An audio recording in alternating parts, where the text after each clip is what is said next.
لوگو، بندگی اختیار کرو اپنے اس رب کی جو تمہارا اور تم سے پہلے جو ہو گزرے ہیں ان سب کا خالق ہے.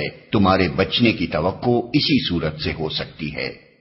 لوگو، اگرچہ قرآن کی دعوت تمام انسانوں کے لیے عام ہے، مگر اس دعوت سے فائدہ اٹھانا یا نہ اٹھانا لوگوں کی اپنی آمادگی پر اور اس آمادگی کے مطابق اللہ کی توفیق پر منحصر ہے.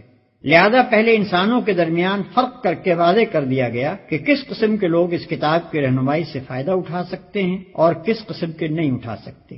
اس کے بعد اب تمام نوع انسانی کے سامنے وہ اصل بات پیش کی جاتی ہے جس کی طرف بلانے کے لیے قرآن آیا ہے.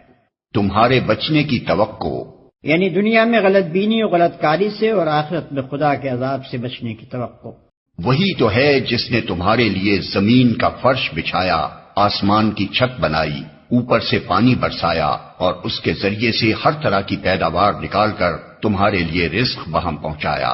بس جب تم یہ جانتے ہو تو دوسروں کو اللہ کے مد مقابل نہ ٹھہراؤ.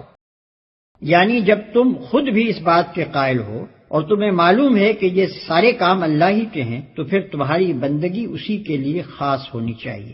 دوسرا کون اس کا حقدار ہو سکتا ہے کہ تم اس کی بندگی بجا لاؤ؟ دوسروں کو اللہ کا مد مقابل ٹھہرانے سے مراد یہ ہے کہ بندگی و عبادت کی مختلف اقسام میں سے کسی قسم کا رویہ خدا کے سوا دوسروں کے ساتھ برتا جائے.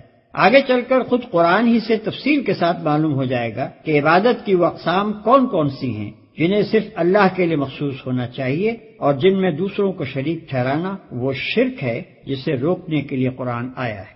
اور اگر تمہیں اس امر میں شک ہے کہ یہ کتاب جو ہم نے اپنے بندے پر اتاری ہے یہ ہماری ہے یا نہیں تو اس کے مانند ایک ہی صورت بنا لاؤ. اپنے سارے ہم نواؤں کو بلا لو، ایک اللہ کو چھوڑ کر باقی جس جس کی چاہو مدد لے لو. اگر تم سچے ہو تو یہ کام کر کے دکھاؤ. اس سے پہلے مکے میں کئی بار یہ چیلنج دیا جا چکا تھا کہ اگر تم اس قرآن کو انسان کی تصنیف سمجھتے ہو تو اس کے مانند کوئی کلام تصنیف کر کے دکھاؤ. اب مدینے پہنچ کر پھر اس کا اعادہ کیا جا رہا ہے.